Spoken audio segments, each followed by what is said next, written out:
ओम श्री गणेशाय नमः। अथ श्री हरिद्रा गणेश कवचम्। ईश्वर उवाच शृणु वक्ष्यामि कवचम् सर्वसिद्धिकरं प्रिये। पठित्वा पाठयित्वा च मुच्यते सर्वसङ्कटात्। अज्ञात्वा कवचं देवी गणेशस्य मनुं जपेत्। सिद्धिर्न जायते तस्य कल्पकोटिशतैरपि। आमोदश्च शिरः पातु प्रमोदश्च शिखोपरि। सम्मोदो भ्रूयुगे पातु भ्रूमध्ये च गणाधिपः। गणाक्रीडो नेत्रयुग्मं नासायां गणनायकः। गणक्रीडान्वितः पातु वदने सर्वसिद्धये। जिह्वायां सुमुखः पातु ग्रीवायां दुर्मुखः सदा। विघ्नेशो हृदये पातु विघ्ननाथश्च वक्षसि। गणानां नायकः पातु बाहुयुग्मं सदा मम। विघ्नकर्ता च युदरे विघ्नहर्ता च लिङ्गके। गजवक्त्रः कटिदेशे एकदन्तो नितम्बके।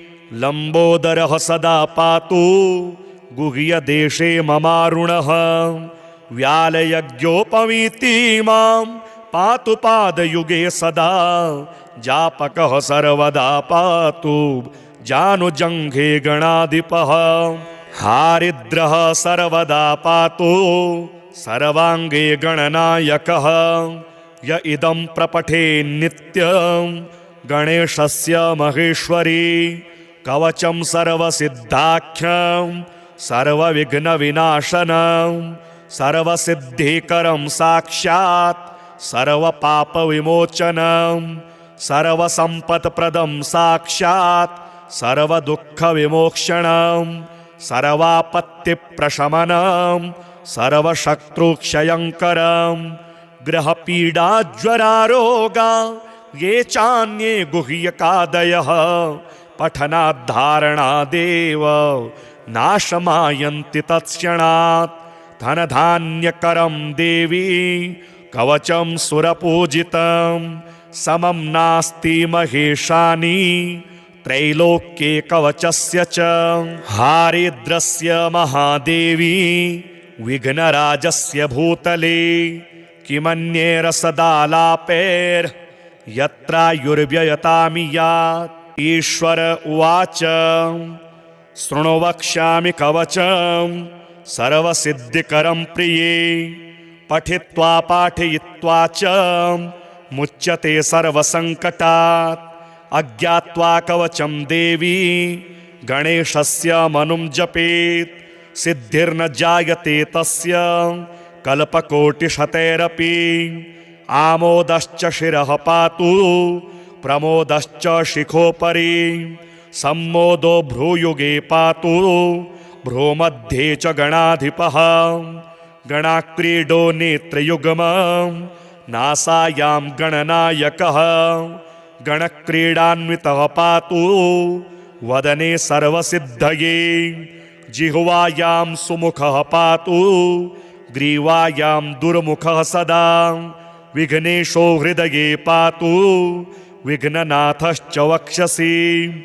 गणानां नायकः पातु बाहुयुग्मं सदा मम। विघ्नकर्ता च युदरे विघ्नहर्ता च लिङ्गके। गजवक्त्रः कटिदेशे एकदन्तो नितम्बके। लंबोदरः सदा पातु गुह्यदेशे ममारुणः। व्यालयज्ञोपवीति मां पातु पादयुगे सदा। जापकः सर्वदा पातु जानुजङ्घे गणाधिपः। हारिद्रः सर्वदा पातु सर्वाङ्गे गणनायकः। य इदं प्रपठे नित्यं गणेशस्य महेश्वरी। कवचं सर्वसिद्धाख्यं सर्वविघ्नविनाशनं। सर्वसिद्धिकरं साक्षात् सर्वपापविमोचनं। सर्वसम्पत्प्रदं साक्षात् सर्वदुःखविमोक्षणं।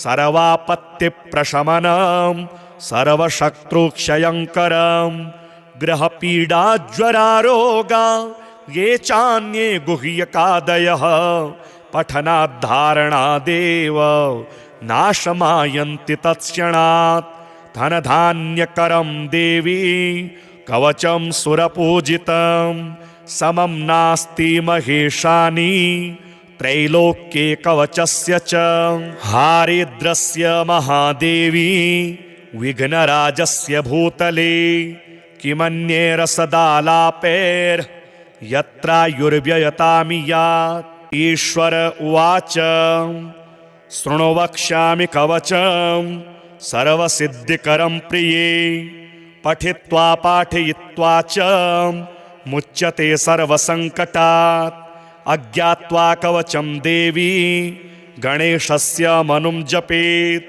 सिद्धिर्न जायते तस्य कल्पकोटिशतैरपि आमोदश्च शिरः पातु प्रमोदश्च शिखोपरि सम्मोदो भ्रूयुगे पातु भ्रूमध्ये च गणाधिपः गणाक्रीडो नेत्रयुग्मं नासायां गणनायकः गणक्रीडान्वितः पातु वदने सर्वसिद्धये जिह्वायां सुमुखः पातु ग्रीवायां दुर्मुखः सदा विघ्नेशो हृदये पातु विघ्ननाथश्च वक्षसि गणानां नायकः पातु बाहुयुग्मं सदा मम विघ्नकर्ता च युदरे विघ्नहर्ता च लिङ्गके गजवक्त्रः कटिदेशे एकदन्तो नितम्बके लम्बोदरः सदा पातु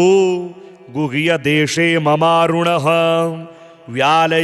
व्यालयज्ञोपवीतिमां पातु पादयुगे सदा जापकः सर्वदा पातु जानुजङ्घे गणाधिपः हारिद्रः सर्वदा पातु सर्वाङ्गे गणनायकः य इदं प्रपठे नित्यं गणेशस्य महेश्वरी कवचं सर्वसिद्धाख्यं सर्वविघ्नविनाशनं सर्वसिद्धिकरं साक्षात् सर्वपापविमोचनं सर्वसम्पत्प्रदं साक्षात् सर्वदुःखविमोक्षणं सर्वापत्तिप्रशमनं सर्वशत्रुक्षयङ्करं ग्रहपीडाज्वरारोगा ये चान्ये गुह्यकादयः पठनाद्धारणादेव नाशमायन्ति तत्क्षणात् धनधान्यकरं देवी कवचं सुरपूजितं समं नास्ति महेशानि त्रैलोक्ये कवचस्य च हारिद्रस्य महादेवी विघ्नराजस्य भूतले किमन्येरसदालापैर्यत्रायुर्व्ययतामि यात् ईश्वर उवाच शृणु वक्ष्यामि कवचं सर्वसिद्धिकरं प्रिये पठित्वा पाठयित्वा च मुच्यते सर्वसङ्कटात् अज्ञात्वा कवचं देवी गणेशस्य मनुं जपेत् सिद्धिर्न जायते तस्य कल्पकोटिशतैरपि आमोदश्च शिरः पातु प्रमोदश्च शिखोपरि सम्मोदो भ्रूयुगे पातु भ्रूमध्ये च गणाधिपः गणाक्रीडो नेत्रयुग्मं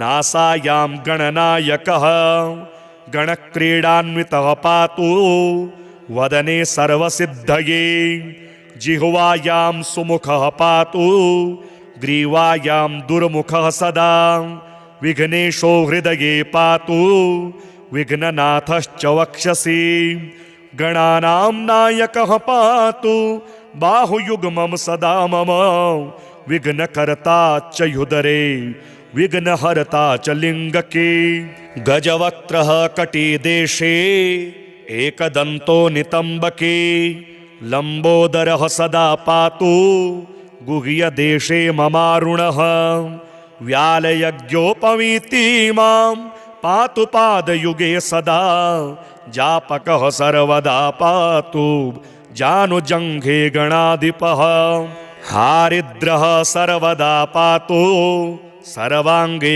गणनायकः य इदं प्रपठे नित्यं गणेशस्य महेश्वरी कवचं सर्वसिद्धाख्यं सर्वविघ्नविनाशनं सर्वसिद्धिकरं साक्षात् सर्वपापविमोचनं सर्वसम्पत्प्रदं साक्षात् सर्वदुःखविमोक्षणं सर्वापत्तिप्रशमनं सर्वशत्रुक्षयङ्करं ग्रहपीडाज्वरारोगा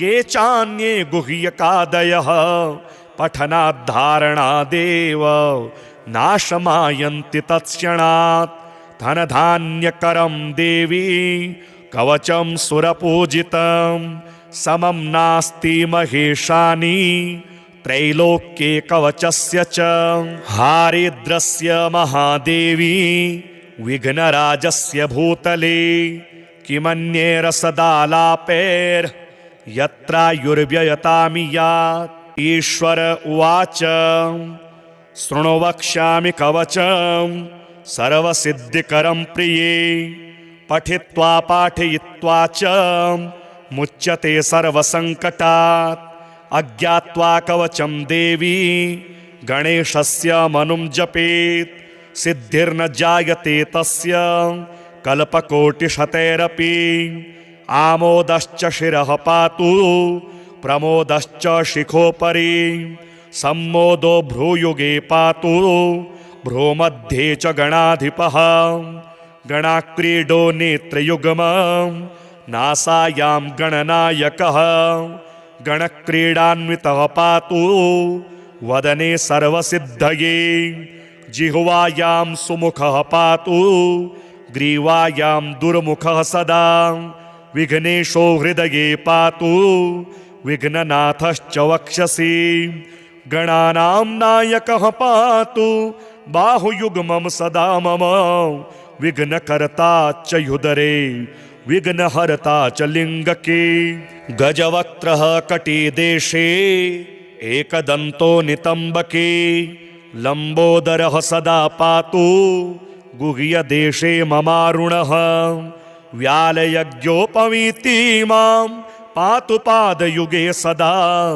जापकः सर्वदा पातु जानुजङ्घे गणाधिपः हारिद्रः सर्वदा पातु सर्वाङ्गे गणनायकः य इदं प्रपठे नित्यं गणेशस्य महेश्वरी कवचं सर्वसिद्धाख्यं सर्वविघ्नविनाशनं सर्वसिद्धिकरं साक्षात् सर्वपापविमोचनं सर्वसम्पत्प्रदं साक्षात् सर्वदुःखविमोक्षणं सर्वापत्तिप्रशमनं सर्वशत्रुक्षयङ्करं ग्रहपीडाज्वरारोगा ये चान्ये गुह्यकादयः पठनाद्धारणादेव नाशमायन्ति तत्क्षणात् धनधान्यकरं देवी कवचं सुरपूजितं समं नास्ति महेशानि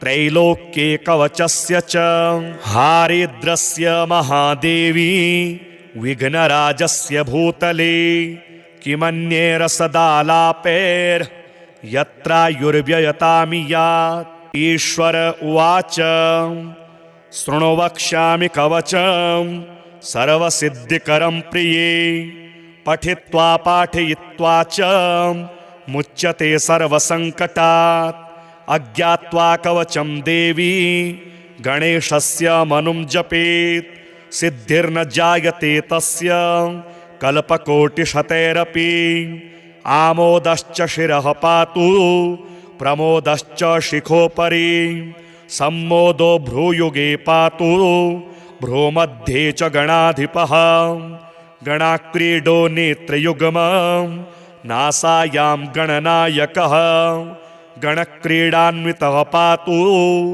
वदने सर्वसिद्धये जिह्वायां सुमुखः पातु ग्रीवायां दुर्मुखः सदा विघ्नेशो हृदये पातु विघ्ननाथश्च वक्षसि गणानां नायकः पातु बाहुयुग्मं सदा मम विघ्नकर्ता च युदरे विघ्नहर्ता च लिङ्गके गजवक्त्रः कटिदेशे एकदन्तो नितम्बके लम्बोदरः सदा पातु गुह्यदेशे ममारुणः व्यालयज्ञोपवीति मां पातु पादयुगे सदा जापकः सर्वदा पातु जानुजङ्घे गणाधिपः हारिद्रः सर्वदा पातु सर्वाङ्गे गणनायकः य इदं प्रपठे नित्यं गणेशस्य महेश्वरी कवचं सर्वसिद्धाख्यं सर्वविघ्नविनाशनं सर्वसिद्धिकरं साक्षात् सर्वपापविमोचनं सर्वसम्पत्प्रदं साक्षात् सर्वदुःखविमोक्षणं सर्वापत्तिप्रशमनं सर्वशत्रुक्षयङ्करं ग्रहपीडाज्वरारोगा ये चान्ये गुह्यकादयः पठनाद्धारणादेव नाशमायन्ति तत्क्षणात् धनधान्यकरं देवी कवचं सुरपूजितं समं नास्ति महेशानि त्रैलोक्ये कवचस्य च हारिद्रस्य महादेवी विघ्नराजस्य भूतले किमन्येरसदालापैर्यत्रायुर्व्ययतामि यात् ईश्वर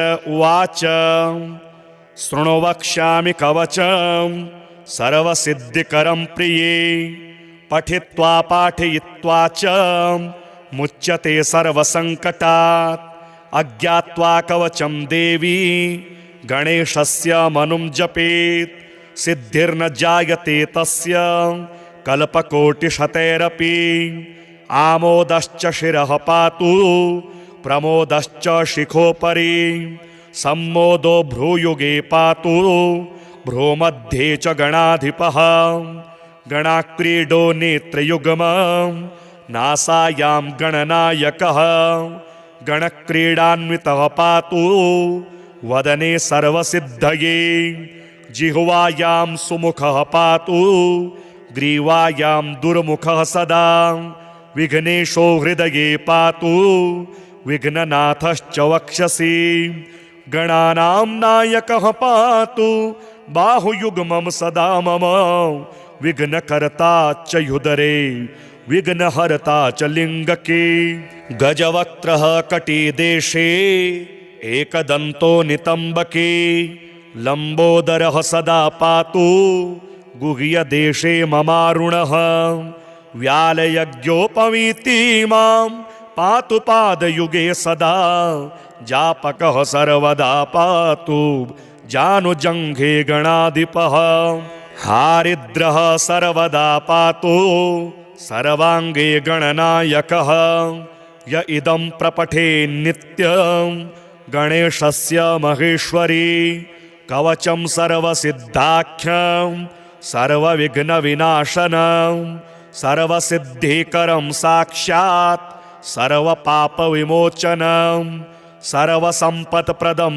साक्षात् सर्वदुःखविमोक्षणं सर्वापत्तिप्रशमनं सर्वशत्रुक्षयङ्करं ग्रहपीडाज्वरारोगा ये चान्ये गुह्यकादयः पठनाद्धारणादेव नाशमायन्ति तत्क्षणात् धनधान्यकरं देवी कवचं सुरपूजितं समं नास्ति महेशानि त्रैलोक्ये कवचस्य च हारिद्रस्य महादेवी विघ्नराजस्य भूतले किमन्येरसदालापैर्यत्रायुर्व्ययतामि यात् ईश्वर उवाच शृणु वक्ष्यामि कवचं सर्वसिद्धिकरं प्रिये पठित्वा पाठयित्वा च मुच्यते सर्वसङ्कटात्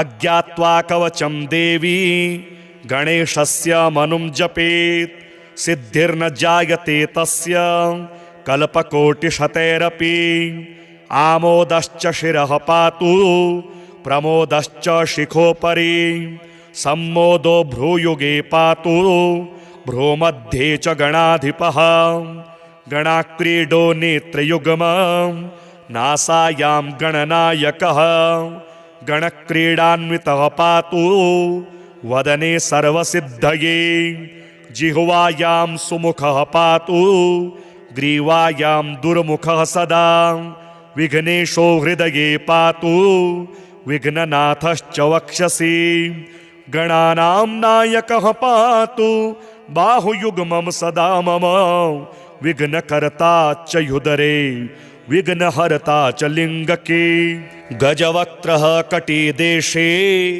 एकदन्तो नितम्बके लम्बोदरः सदा पातु गुह्यदेशे ममारुणः व्यालयज्ञोपवीति मां पातु पादयुगे सदा जापकः सर्वदा पातु जानुजङ्घे गणाधिपः हारिद्रः सर्वदा पातु सर्वाङ्गे गणनायकः य इदं प्रपठे नित्यं गणेशस्य महेश्वरी कवचं सर्वसिद्धाख्यं सर्वविघ्नविनाशनं सर्वसिद्धिकरं साक्षात् सर्वपापविमोचनं सर्वसम्पत्प्रदं साक्षात् सर्वदुःखविमोक्षणं सर्वापत्तिप्रशमनं सर्वशत्रुक्षयङ्करं ग्रहपीडाज्वरारोगा ये चान्ये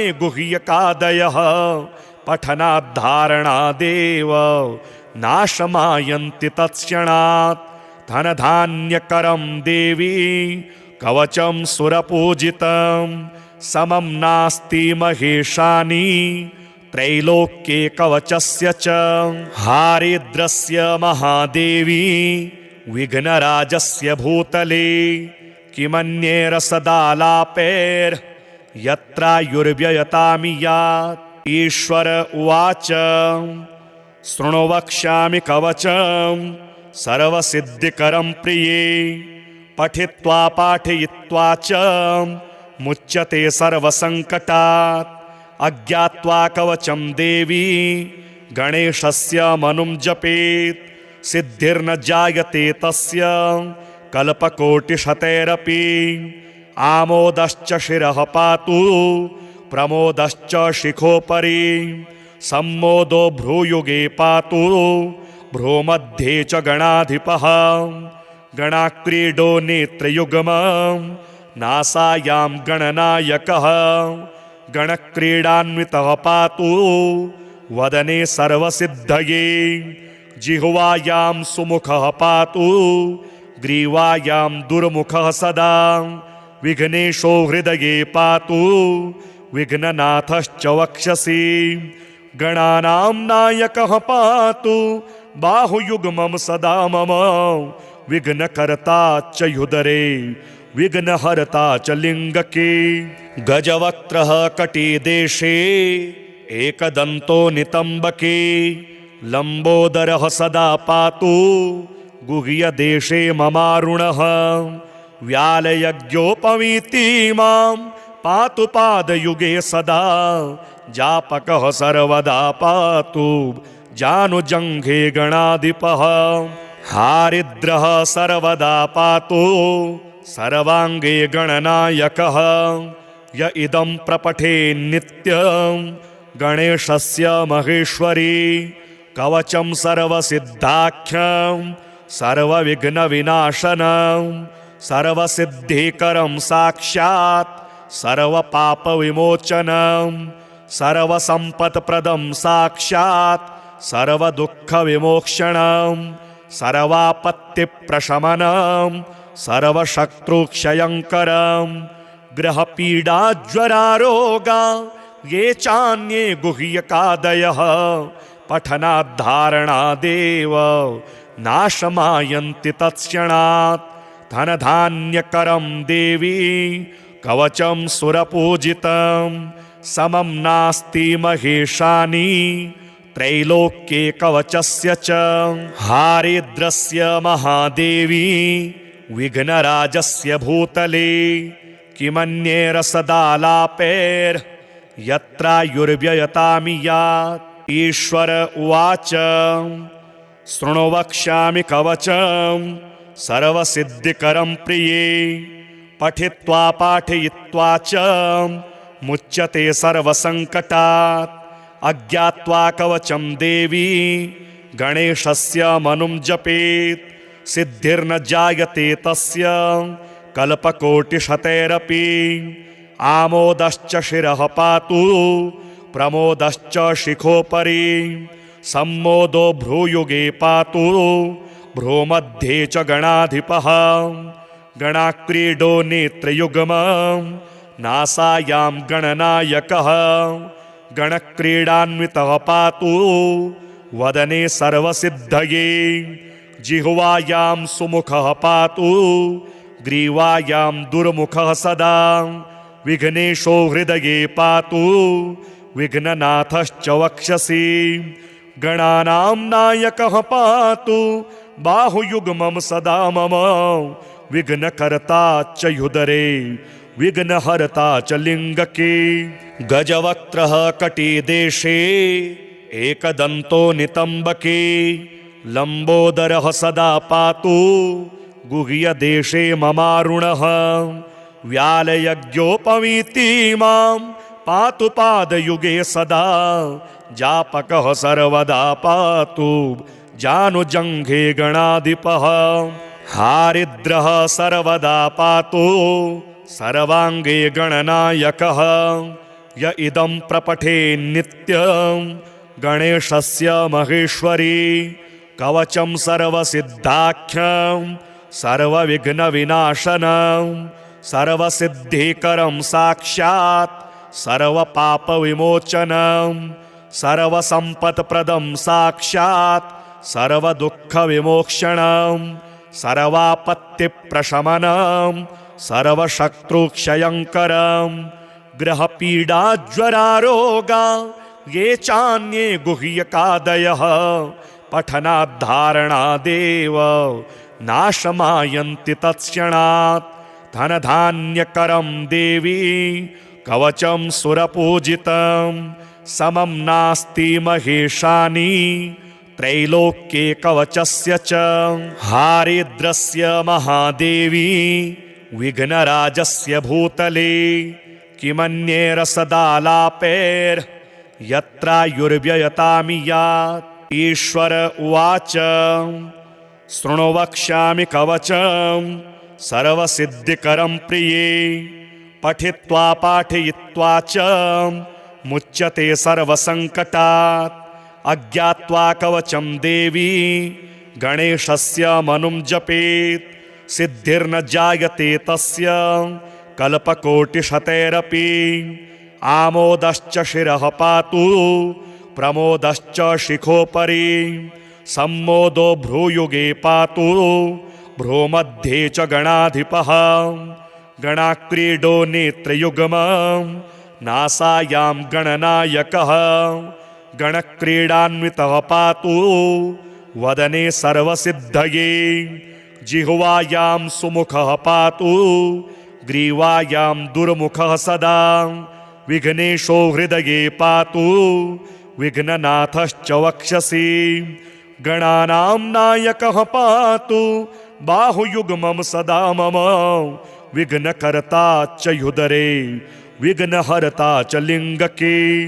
गजवक्त्रः कटिदेशे एकदन्तो नितम्बके।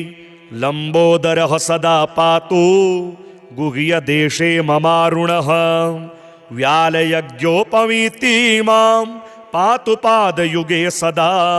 जापकः सर्वदा पातु जानुजङ्घे गणाधिपः। हारिद्रः सर्वदा पातु सर्वाङ्गे गणनायकः। य इदं प्रपठे नित्यं गणेशस्य महेश्वरी। कवचं सर्वसिद्धाख्यं सर्वविघ्नविनाशनं। सर्वसिद्धिकरं साक्षात् सर्वपापविमोचनं। सर्वसम्पत्प्रदं साक्षात् सर्वदुःखविमोक्षणं। सर्वापत्तिप्रशमनं सर्वशत्रुक्षयङ्करं ग्रहपीडाज्वरारोगा ये चान्ये गुह्यकादयः पठनाद्धारणादेव नाशमायन्ति तत्क्षणात् धनधान्यकरं देवी कवचं सुरपूजितं समं नास्ति महेशानि त्रैलोक्ये कवचस्य च हारिद्रस्य महादेवी विघ्नराजस्य भूतले किमन्ये रसदालापैर्यत्रायुर्व्ययतामि यात् ईश्वर उवाच शृणु वक्ष्यामि कवचं सर्वसिद्धिकरं प्रिये पठित्वा पाठयित्वा च मुच्यते सर्वसङ्कटात् अज्ञात्वा कवचं देवी गणेशस्य मनुं जपेत् सिद्धिर्न जायते तस्य कल्पकोटिशतैरपि आमोदश्च शिरः पातु प्रमोदश्च शिखोपरि सम्मोदो भ्रूयुगे पातु भ्रूमध्ये च गणाधिपः गणाक्रीडो नेत्रयुग्मं नासायां गणनायकः गणक्रीडान्वितः पातु वदने सर्वसिद्धये जिह्वायां सुमुखः पातु ग्रीवायां दुर्मुखः सदा विघ्नेशो हृदये पातु विघ्ननाथश्च वक्षसि गणानां नायकः पातु बाहुयुग्मं सदा मम विघ्नकर्ता च युदरे विघ्नहर्ता च लिङ्गके गजवक्त्रः कटिदेशे एकदन्तो नितम्बके लम्बोदरः सदा पातु गुह्यदेशे ममारुणः व्यालयज्ञोपवीतिमां पातु पादयुगे सदा जापकः सर्वदा पातु जानुजङ्घे गणाधिपः हारिद्रः सर्वदा पातु सर्वाङ्गे गणनायकः य इदं प्रपठे नित्यं गणेशस्य महेश्वरी कवचं सर्वसिद्धाख्यं सर्वविघ्नविनाशनं सर्वसिद्धिकरं साक्षात् सर्वपापविमोचनं सर्वसम्पत्प्रदं साक्षात् सर्वदुःखविमोक्षणं सर्वापत्तिप्रशमनं सर्वशत्रुक्षयङ्करं ग्रहपीडाज्वरारोगा ये चान्ये गुह्यकादयः पठनाद्धारणादेव नाशमायन्ति तत्क्षणात् धनधान्यकरं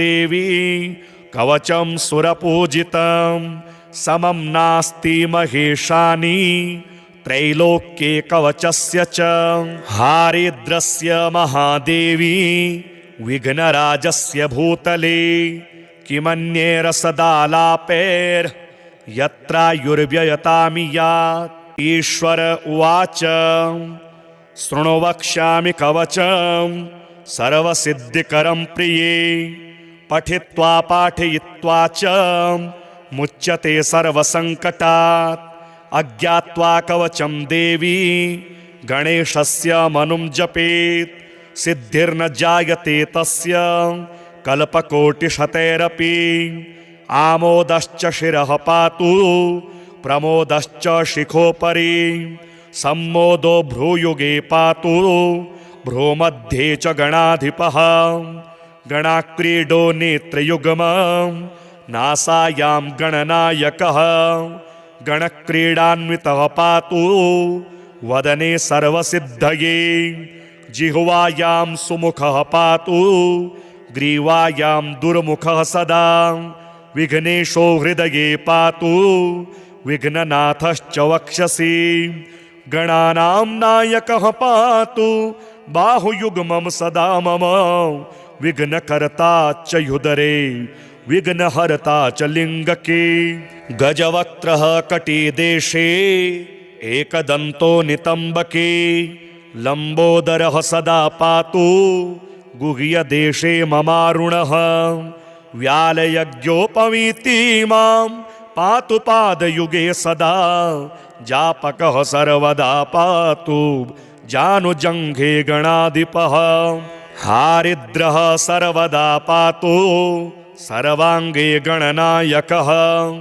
य इदं प्रपठे नित्यं गणेशस्य महेश्वरी कवचं सर्वसिद्धाख्यं सर्वविघ्नविनाशनं सर्वसिद्धिकरं साक्षात् सर्वपापविमोचनं सर्वसम्पत्प्रदं साक्षात् सर्वदुःखविमोक्षणं सर्वापत्तिप्रशमनं सर्वशत्रुक्षयङ्करं ग्रहपीडाज्वरारोगा ये चान्ये गुह्यकादयः पठनाद्धारणादेव नाशमायन्ति तत्क्षणात् धनधान्यकरं देवी कवचं सुरपूजितं समं नास्ति महेशानि त्रैलोक्ये कवचस्य च हारिद्रस्य महादेवी विघ्नराजस्य भूतले किमन्ये रसदालापैर्यत्रायुर्व्ययतामि यात् ईश्वर उवाच शृणु वक्ष्यामि कवचं सर्वसिद्धिकरं प्रिये पठित्वा पाठयित्वा च मुच्यते सर्वसङ्कटात् अज्ञात्वा कवचं देवी गणेशस्य मनुं जपेत् सिद्धिर्न जायते तस्य कल्पकोटिशतैरपि आमोदश्च शिरः पातु प्रमोदश्च शिखोपरि सम्मोदो भ्रूयुगे पातु भ्रूमध्ये च गणाधिपः गणाक्रीडो नेत्रयुग्मं नासायां गणनायकः गणक्रीडान्वितः पातु वदने सर्वसिद्धये जिह्वायां सुमुखः पातु ग्रीवायां दुर्मुखः सदा विघ्नेशो हृदये पातु विघ्ननाथश्च वक्षसि गणानां नायकः पातु बाहुयुग्मं सदा मम विघ्नकर्ता च युदरे विघ्नहर्ता च लिङ्गके गजवक्त्रः कटिदेशे एकदन्तो नितम्बके लम्बोदरः सदा पातु गुह्यदेशे ममारुणः व्यालयज्ञोपवीतिमां पातु पादयुगे सदा जापकः सर्वदा पातु जानुजङ्घे गणाधिपः हारिद्रः सर्वदा पातु सर्वाङ्गे गणनायकः य इदं प्रपठे नित्यं गणेशस्य महेश्वरी कवचं सर्वसिद्धाख्यं सर्वविघ्नविनाशनं सर्वसिद्धिकरं साक्षात् सर्वपापविमोचनं सर्वसम्पत्प्रदं साक्षात् सर्वदुःखविमोक्षणं सर्वापत्तिप्रशमनं सर्वशत्रुक्षयङ्करं ग्रहपीडाज्वरारोगा ये चान्ये गुह्यकादयः पठनाद्धारणादेव नाशमायन्ति तत्क्षणात् धनधान्यकरं देवी कवचं सुरपूजितं समं नास्ति महेशानि त्रैलोक्ये कवचस्य च हारिद्रस्य महादेवी विघ्नराजस्य भूतले किमन्ये रसदालापैर्यत्रायुर्व्ययतामि यात् ईश्वर उवाच शृणु वक्ष्यामि कवचं सर्वसिद्धिकरं प्रिये पठित्वा पाठयित्वा च मुच्यते सर्वसङ्कटात् अज्ञात्वा कवचं देवी गणेशस्य मनुं जपेत् सिद्धिर्न जायते तस्य कल्पकोटिशतैरपि आमोदश्च शिरः पातु प्रमोदश्च शिखोपरि सम्मोदो भ्रूयुगे पातु भ्रूमध्ये च गणाधिपः गणाक्रीडो नेत्रयुग्मं नासायां गणनायकः गणक्रीडान्वितः पातु वदने सर्वसिद्धये जिह्वायां सुमुखः पातु ग्रीवायां दुर्मुखः सदा विघ्नेशो हृदये पातु विघ्ननाथश्च वक्षसि गणानां नायकः पातु बाहुयुग्मं सदा मम विघ्नकर्ता च युदरे विघ्नहर्ता च लिङ्गके गजवक्त्रः कटिदेशे एकदन्तो नितम्बके लम्बोदरः सदा पातु गुह्यदेशे ममारुणः व्यालयज्ञोपवीति मां पातु पादयुगे सदा जापकः सर्वदा पातु जानुजङ्घे गणाधिपः हारिद्रः सर्वदा पातु सर्वाङ्गे गणनायकः य इदं प्रपठे नित्यं गणेशस्य महेश्वरी कवचं सर्वसिद्धाख्यं सर्वविघ्नविनाशनं सर्वसिद्धिकरं साक्षात् सर्वपापविमोचनं सर्वसम्पत्प्रदं साक्षात् सर्वदुःखविमोक्षणं सर्वापत्तिप्रशमनं सर्वशत्रुक्षयङ्करं ग्रहपीडाज्वरारोगा ये चान्ये गुह्यकादयः पठनाद्धारणादेव नाशमायन्ति तत्क्षणात् धनधान्यकरं देवी कवचं सुरपूजितं समं नास्ति महेशानि त्रैलोक्ये कवचस्य च हारिद्रस्य महादेवी विघ्नराजस्य भूतले किमन्येरसदालापैर्यत्रायुर्व्ययतामि यात् ईश्वर उवाच शृणु वक्ष्यामि कवचं सर्वसिद्धिकरं प्रिये पठित्वा पाठयित्वा च मुच्यते सर्वसङ्कटात् अज्ञात्वा कवचं देवी गणेशस्य मनुं जपेत् सिद्धिर्न जायते तस्य कल्पकोटिशतैरपि आमोदश्च शिरः पातु प्रमोदश्च शिखोपरि सम्मोदो भ्रूयुगे पातु भ्रूमध्ये च गणाधिपः गणाक्रीडो नेत्रयुग्मं नासायां गणनायकः गणक्रीडान्वितः पातु वदने सर्वसिद्धये जिह्वायां सुमुखः पातु ग्रीवायां दुर्मुखः सदा विघ्नेशो हृदये पातु विघ्ननाथश्च वक्षसि गणानां नायकः पातु बाहुयुग्मं सदा मम विघ्नकर्ता च युदरे विघ्नहर्ता च लिङ्गके गजवक्त्रः कटिदेशे एकदन्तो नितम्बके लम्बोदरः सदा पातु गुह्यदेशे ममारुणः व्यालयज्ञोपवीति मां पातु पादयुगे सदा जापकः सर्वदा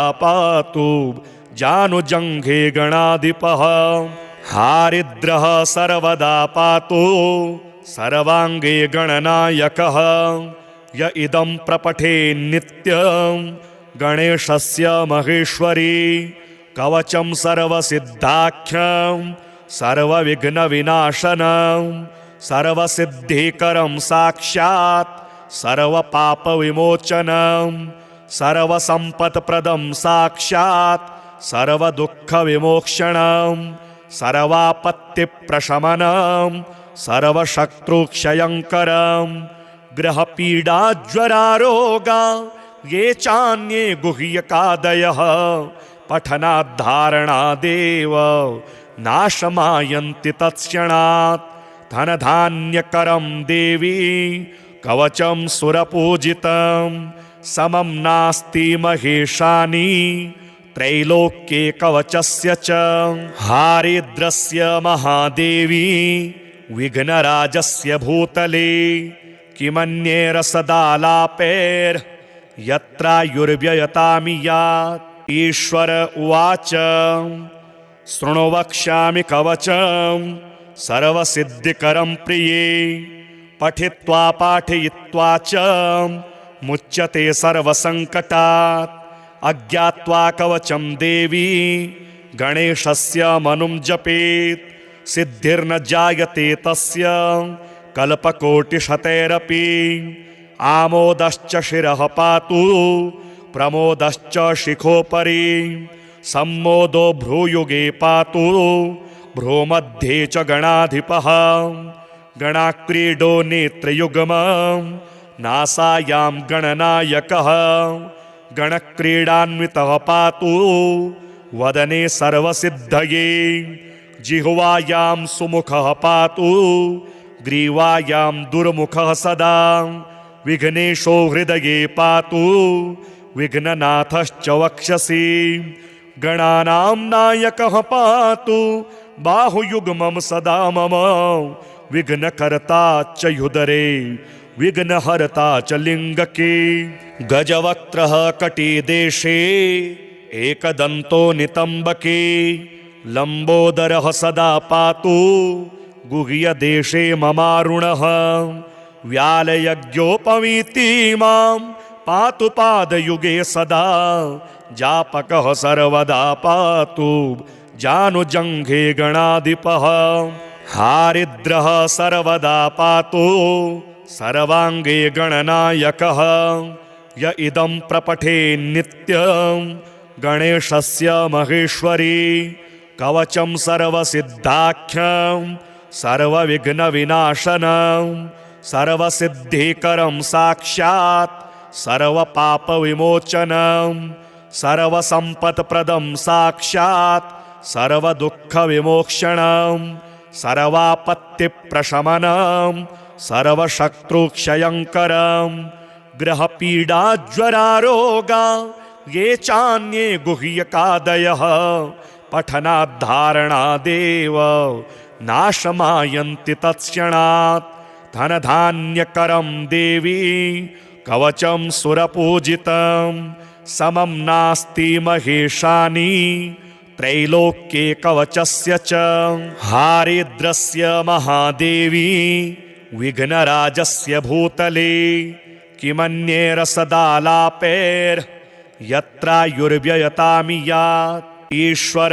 उवाच शृणु वक्ष्यामि कवचं सर्वसिद्धिकरं प्रिये पठित्वा पाठयित्वा च मुच्यते सर्वसङ्कटात् अज्ञात्वा कवचं देवी गणेशस्य मनुं जपेत् सिद्धिर्न जायते तस्य कल्पकोटिशतैरपि आमोदश्च शिरः पातु प्रमोदश्च शिखोपरि सम्मोदो भ्रूयुगे पातु भ्रूमध्ये च गणाधिपः गणाक्रीडो नेत्रयुग्मं नासायां गणनायकः गणक्रीडान्वितः पातु वदने सर्वसिद्धये जिह्वायां सुमुखः पातु ग्रीवायां दुर्मुखः सदा विघ्नेशो हृदये पातु विघ्ननाथश्च वक्षसि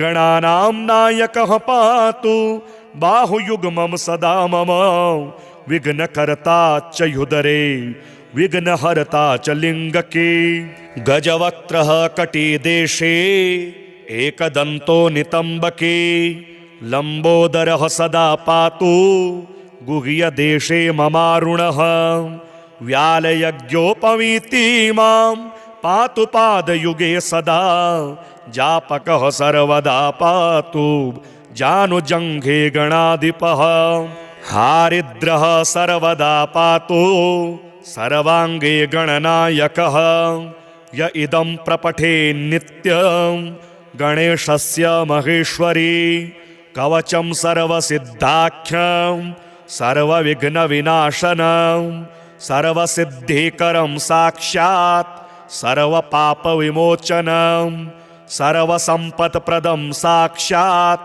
सर्वदुःखविमोक्षणं सर्वापत्तिप्रशमनं सर्वशत्रुक्षयङ्करं ग्रहपीडाज्वरारोगा ये चान्ये गुह्यकादयः पठनाद्धारणादेव नाशमायन्ति तत्क्षणात् धनधान्यकरं देवी कवचं सुरपूजितं समं नास्ति महेशानि त्रैलोक्ये कवचस्य च हारिद्रस्य महादेवी विघ्नराजस्य भूतले किमन्येरसदालापैर् यत्रायुर्व्ययतामि यात्। ईश्वर उवाच शृणु वक्ष्यामि कवचं सर्वसिद्धिकरं प्रिये पठित्वा पाठयित्वा च मुच्यते सर्वसङ्कटात्। अज्ञात्वा कवचं देवी गणेशस्य मनुं जपेत् सिद्धिर्न जायते तस्य कल्पकोटिशतैरपि। आमोदश्च शिरः पातु प्रमोदश्च शिखोपरि सम्मोदो भ्रूयुगे पातु भ्रूमध्ये च गणाधिपः। गणाक्रीडो नेत्रयुग्मं नासायां गणनायकः गणक्रीडान्वितः पातु वदने सर्वसिद्धये। जिह्वायां सुमुखः पातु ग्रीवायां दुर्मुखः सदा विघ्नेशो हृदये पातु विघ्ननाथश्च वक्षसि। गणानां नायकः पातु बाहुयुग्मं सदा मम विघ्नकर्ता च युदरे विघ्नहर्ता च लिङ्गके। गजवक्त्रः कटिदेशे एकदन्तो नितम्बके लम्बोदरः सदा पातु गुह्यदेशे ममारुणः। व्यालयज्ञोपवीति मां पातु पादयुगे सदा जापकः सर्वदा पातु जानुजङ्घे गणाधिपः। हारिद्रः सर्वदा पातु सर्वाङ्गे गणनायकः। य इदं प्रपठे नित्यं गणेशस्य महेश्वरी कवचं सर्वसिद्धाख्यं सर्वविघ्नविनाशनं सर्वसिद्धिकरं साक्षात् सर्वपापविमोचनं सर्वसम्पत्प्रदं साक्षात् सर्वदुःखविमोक्षणं सर्वापत्तिप्रशमनं सर्वशत्रुक्षयङ्करं। ग्रहपीडाज्वरारोगा ये चान्ये गुह्यकादयः पठनाद्धारणादेव नाशमायन्ति तत्क्षणात्। धनधान्यकरं देवी कवचं सुरपूजितं समं नास्ति महेशानि त्रैलोक्ये कवचस्य च। हारिद्रस्य महादेवी विघ्नराजस्य भूतले किमन्येरसदालापैर् यत्रायुर्व्ययतामि यात्।